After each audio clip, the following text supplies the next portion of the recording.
Horse lovers, this is serious. We have found out some new major information about Belle that is completely new. And honestly, it's totally crazy that I found this information out, and it may not be a big deal to some people, but it is for me. So I'm going to tell you exactly what we found out and how it relates to her entire story and history here at FSC.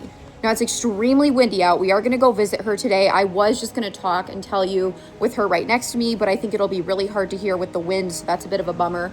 But let's get straight to the point.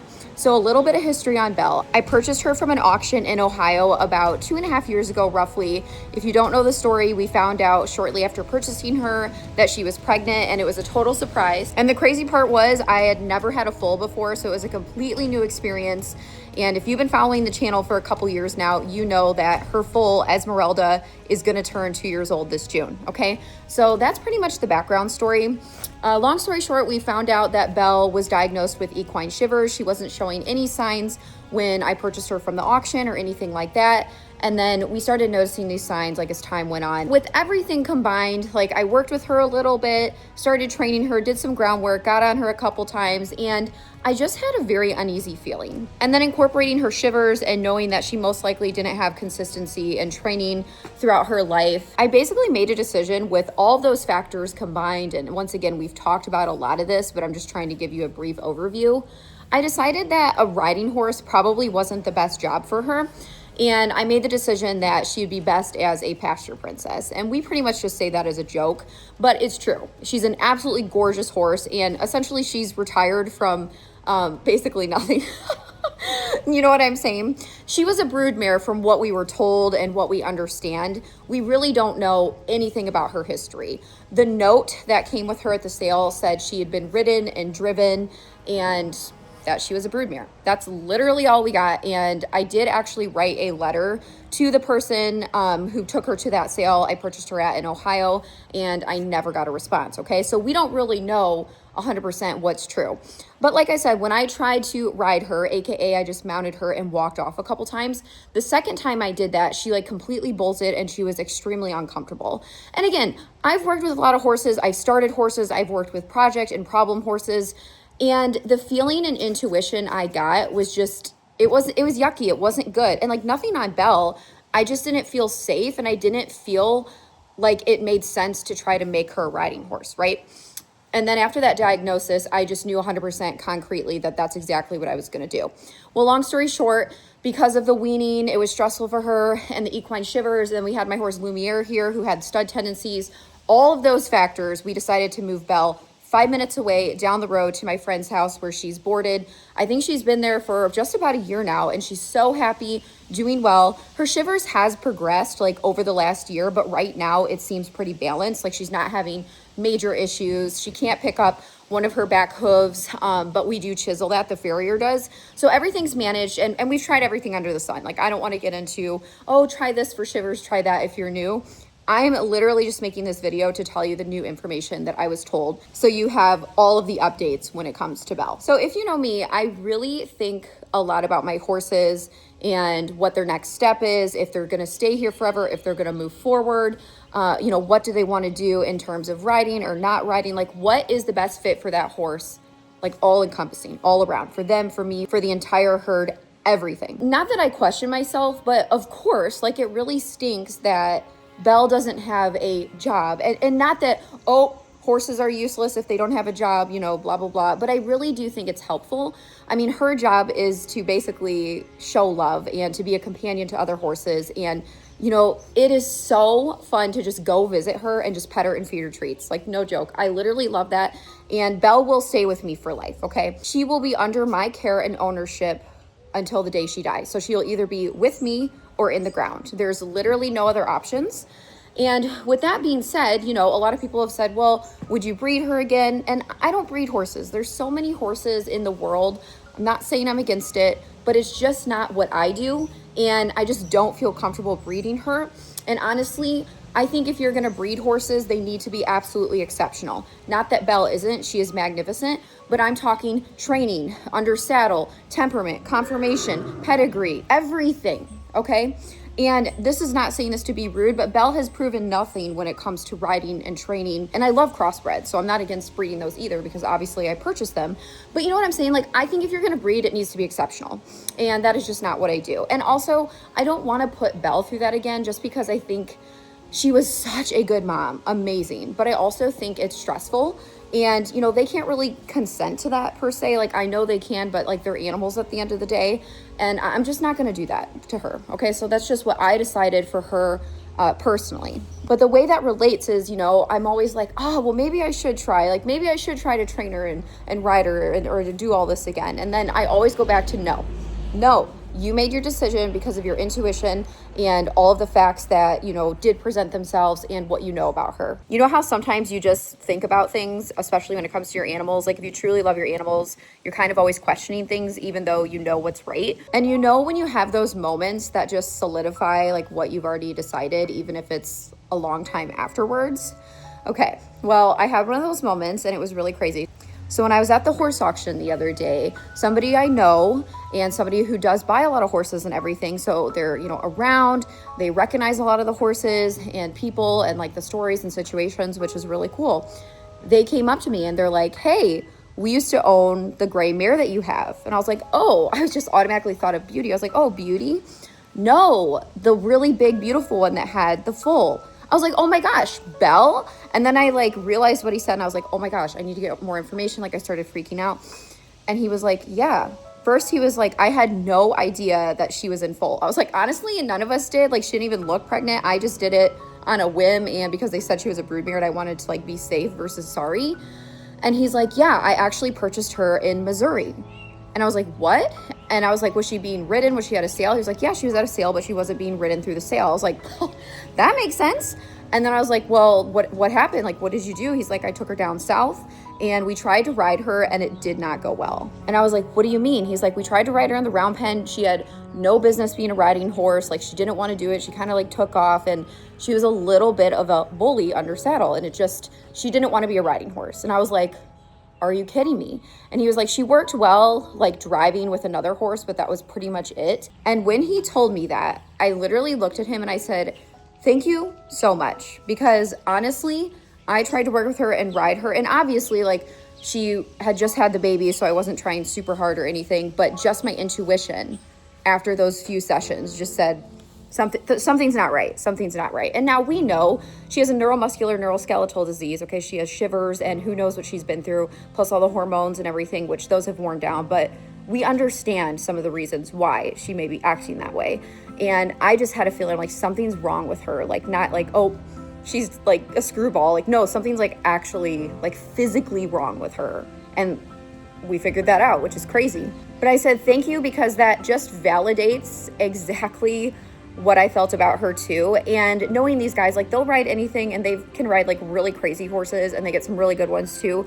But what I'm saying is they have the experience to like know the difference between like what horse can be a good riding horse or if they need more training or if they're just, you know, they're not cut out to be a riding horse.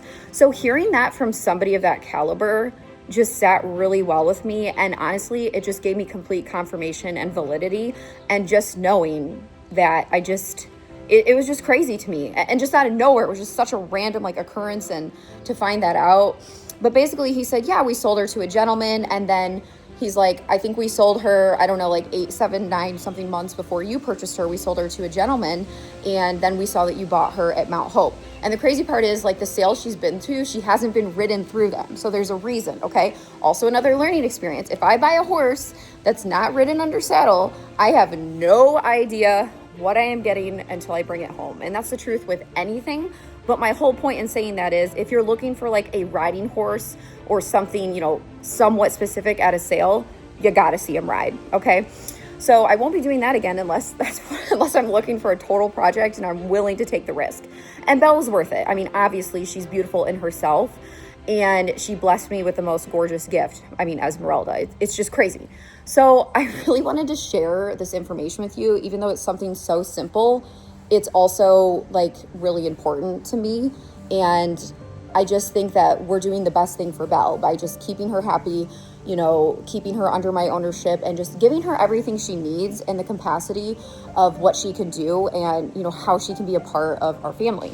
Now, this leads me to my next point.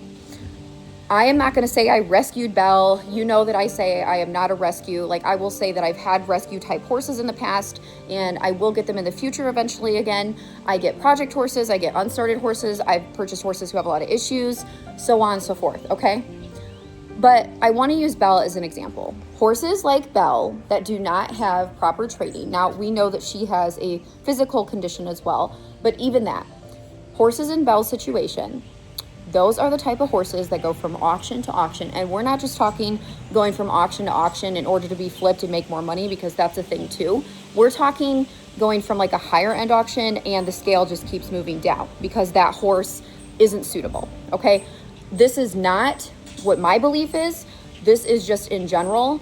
A horse's education makes them so much more valuable, and it allows them to not end up in a bad situation, okay? So what I'm trying to say is if a horse isn't rideable, it puts them in danger to an extent. You get what I'm saying here? Like, that is why I cannot move Belle along. That is why I cannot give Belle to somebody who would say, oh, I will take the best care of her. She'll be a companion to my horse, because she absolutely could do that. I mean, that's what she's doing now. But I can't trust that somebody wouldn't, you know, what if they get sick? What if they lose contact with me? Like, what if something happens to me? Like, whatever.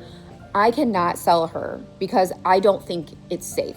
Because horses like her, they start at these higher end sales and they keep getting passed down because they're not suitable, and they go to a lower end sale, lower end sale, lower end sale, and then they could eventually end up in the you know what pen. So I am just so blessed that we crossed paths and that I found Belle and that I purchased her at the sale that day. And I honestly just can't imagine what could have ended up happening to her and Esmeralda. And I know there's so many other great people out there, okay? There are people who do purchase horses like that and that are very responsible. I'm just saying, on average, I've seen a lot of horses be flipped around, passed around, and it's not always such a happy ending for every single horse. So this is why we do what we do. And a lot of people think, oh, you just get horses that are already trained and you just do this and you just do that. And I know my true followers know that's not true. But guess what? Yes, I run a business. I have a lesson program. I now do retreats. I do try to get horses that are prospects to be good riding horses, or horses who already have a good foundation, because I've already committed to horses who might not have that exact, you know, description, and that's okay. And I try to do a mix. I try to get some horses that, you know, are not started, like Ezzy and Ariel. They're going to be huge projects over the next couple years, okay? So yeah, I'm not going to try to get tons of major projects and rescues because I've already committed my time to them. I mean, look at Dodger, for example. He is a wonderful horse. He's not even a bad horse. He's awesome. He just came with some issues and had some problems, and we've worked through them, okay? And then I get horses like Belle, who we've just explained her whole situation, where she's not even rideable per se. And horses like Lumiere, who things weren't disclosed, even though we purchased him private sale. And horses like Mushu, who I purchased and worked with for an entire year on the ground and then started them under saddle, okay?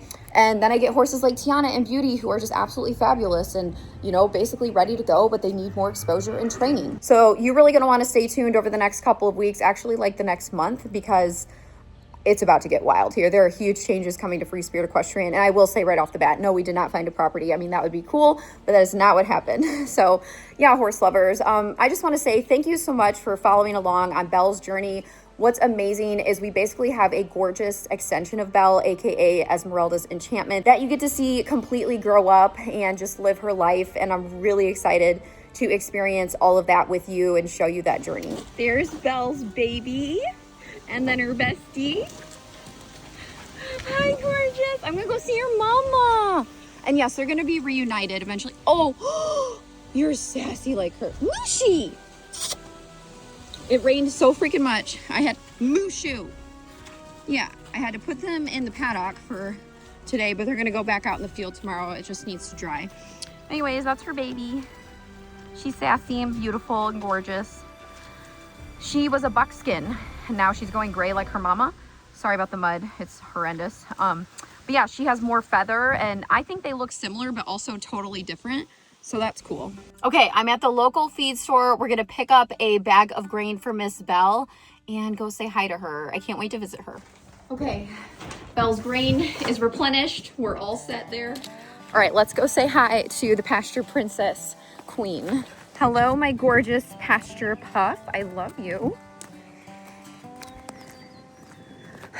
Oh my gosh. You're stunning. Look at her devils. Oh my freaking gosh. I'm gonna come over here. Willow. Hi, Willow.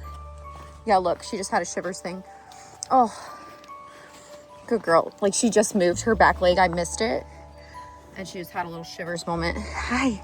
Hi, look at your cute hair. It's all crazy. It's all crazy. Yeah, see, it's windy today, so she's a little more nervous.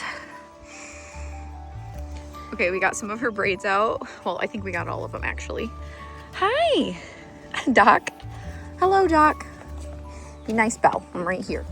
But I cannot believe her color right now. It's literally crazy. Oh, she is a little boss. Look at her. She's like getting more white, though. What are you doing? I do have treats for you. But right now, I'm just saying hi. Right now, I'm just saying hi. Oh, she is so much like her and Ezzy are so similar, which makes sense. You're so gorgeous. Look at her. I just cannot get over this. It's so pretty. You're a mess. We need to do a good groom session. Yeah, we do. The next warm day, I want to come out and give you a good bath. I know you're just going to roll again. This is the problem. We need to brush this beautiful mane. Should we do a spa day with Belle? Like, ultra. Be super fun. Look at you. You good mama. Look at her nice little butt. She is sweet though. Man, it's just such a shame because she truly is. Hi, Willow. The most beautiful. I mean, seriously, she's one of the most beautiful horses I've ever seen. It's crazy. All right, here.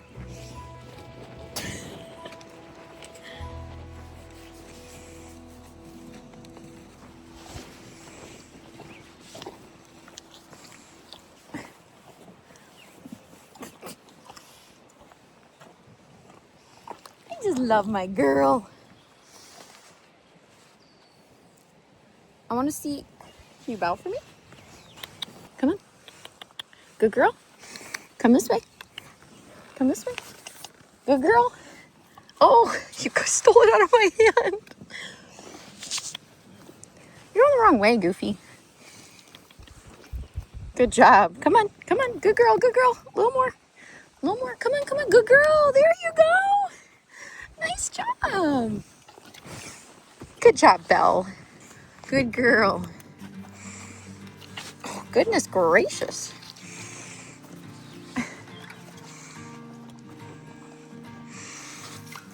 All right, you almost ate all of them.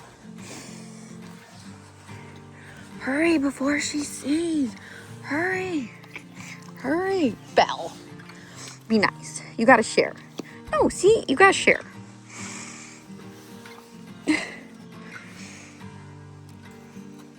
Willow, you're so cute. Hi, Willow. Belle. This is the last of it. You're gonna share with Willow, you understand? Hurry. Eat these.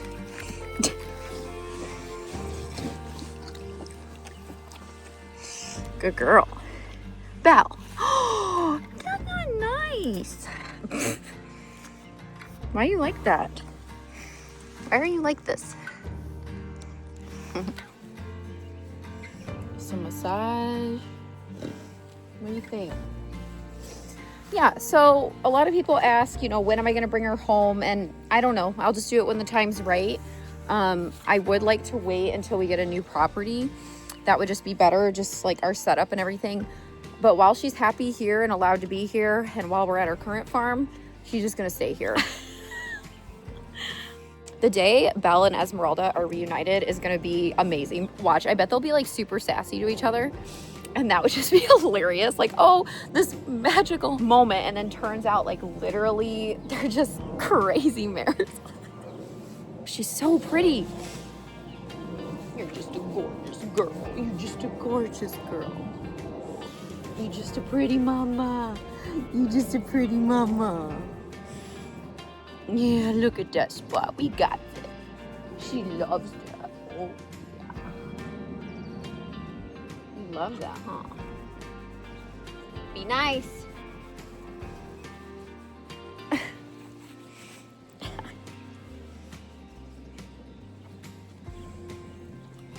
Yeah, good girl.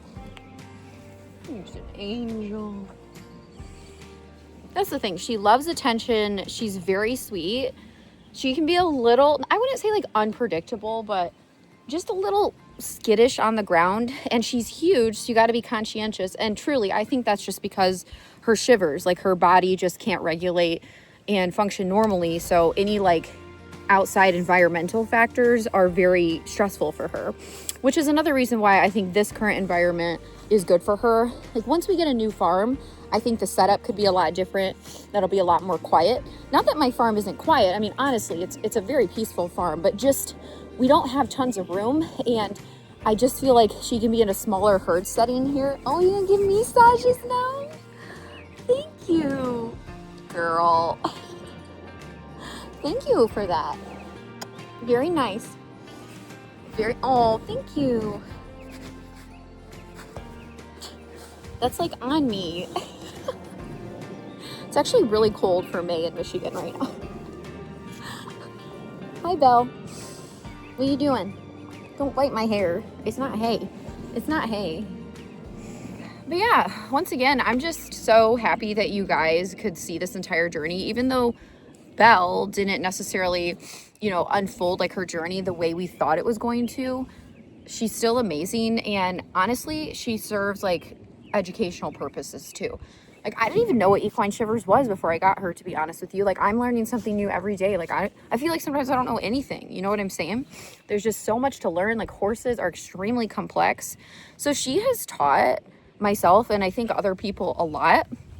And she taught me about the whole foaling process and all of that because I've never done that either. So thank you, Belle, for educating me. I really appreciate it. But what scares me is that some people don't do these horses justice and they don't educate themselves. And that's where it can get like kind of sad and scary sometimes. But not that I'm perfect, obviously, I'm definitely not. But I think this is what responsible horse ownership looks like in a sense. And like I said, not to be like mean or negative or anything, but if it came to a point, like if something happened where I couldn't take care of her anymore, I would put her down. Like I really would, because just knowing that she could end up in a bad situation, sometimes euthanasia is the kindest option. Okay. Now, obviously we are not at that point. I'm not saying that. I'm just, again, for educational purposes, that is my belief that if a horse like similar to Belle or I mean like Prince Charming, for example, he is the only horse I've ever had to put down in my entire life. And it was a really, really hard decision. But I knew that number one, he couldn't live like pain-free just being in the pasture like Belle. Like right now she's not in pain. You know what I'm saying? Like the kindest option for him was to put him to sleep. And sometimes that is the best thing to do. It's not wrong if you're going about it responsibly and you're putting the horse first, right? And that's always what we're trying to do. Belle. And here, as you can see, she has friends. She has a herd. She has tons of space. Now, a lot of you have been like, well, would you want Belle? Would you want to buy, you know, a farm around this size? This is only a little bit bigger than our farm. So it's similar sized and it's not for sale, obviously, either. But a lot of people say like, well, why don't you bring other horses here? I also want to say this is not a boarding facility. She is a friend of mine and I live really close by. So it just happened to work out. And at the time her horse needed a companion. And yeah, so it's just working out. And I'm very thankful. They take the best care of her. They send me videos when I can't get out. But I do come out at least, you know, once a week, a minimum. But yeah, I do miss having her at the farm because it's great to just have full access to her. But for the reasons already stated, she's doing really well here. And I think it just makes sense, you know, to have her here right now. Okay, you look like Ezzy right now. So pretty. All right, Belle. Well, thank you. Tell your, you know, supporters goodbye. They all love you so much. You have no idea what a star you are. I mean, really. You know, they didn't have a job for you, but I do. Pasture Princess, YouTube star, pretty Dapple Grey model deluxe mare. That's your job. And I'm totally happy with it. Okay, bye, honey. Love you. Have a kiss. Mwah. Love ya.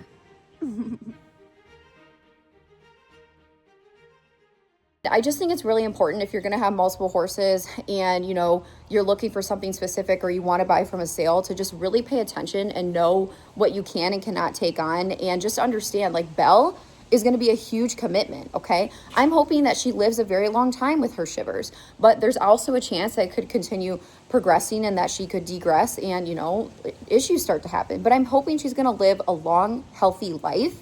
But guess what? That is a huge, like, monetary investment for a horse that you cannot ride. And that's okay. But my whole point is, I can't just have tons and tons of horses who are unrideable, because I have to make money and I have to be able to support my herd and support my farm and my businesses and my clients and everything I do. So that is my whole point in what I'm saying. And honestly, this journey has just been absolutely crazy with Belle. The past couple years have been insane with everything that's happened, but I've learned so much and I am so grateful. And I am just so happy that I crossed paths with this person and that they were able to give me this information. No, they don't know really who she came from or like who Belle was bred to, because they didn't know she was bred or anything like that. But she did come from the Amish originally. So like I said, there's good and bad in every community. You guys know I really respect the Amish. I've met some amazing Amish people. I have Amish friends that are incredible and do amazing things. But there's also awful people in every industry, including the horse industry just as a whole. I mean, look at all the disciplines. You have good and bad in every single one, every single community. And that is my entire point. Okay, whew. All right, so that's the news. Also, horse lovers, we are having a giant, huge, massive horse lover Memorial Day sale. Things are crazy cheap right now. I have slashed all the prices, including Belle's Pasture Princess water bottle. So if you want to support Belle, support FSE, get yourself something nice or maybe something for a friend, you can order something off the Spirited Horse Boutique. Our bitless bridles are $50 off. Our brow bands are $25 off. Apparel is like up to 50% or more off. And then even our belts, our super cute leather sparkle belts are $15. Every single item in the boutique is on sale. So truly, if you want to support our mission and everything we do, because we got some crazy, crazy things coming up. This Belle story is literally just the tip of the iceberg of all of the things and all of the changes that are happening at Free Spirit Equestrian. And I'm not just saying that to be dramatic. If you like FSC, make sure you like, comment, share, subscribe to the channel, turn on your notifications so you don't miss anything Free Spirit Equestrian or any updates, and I'll see you next time, horse lovers.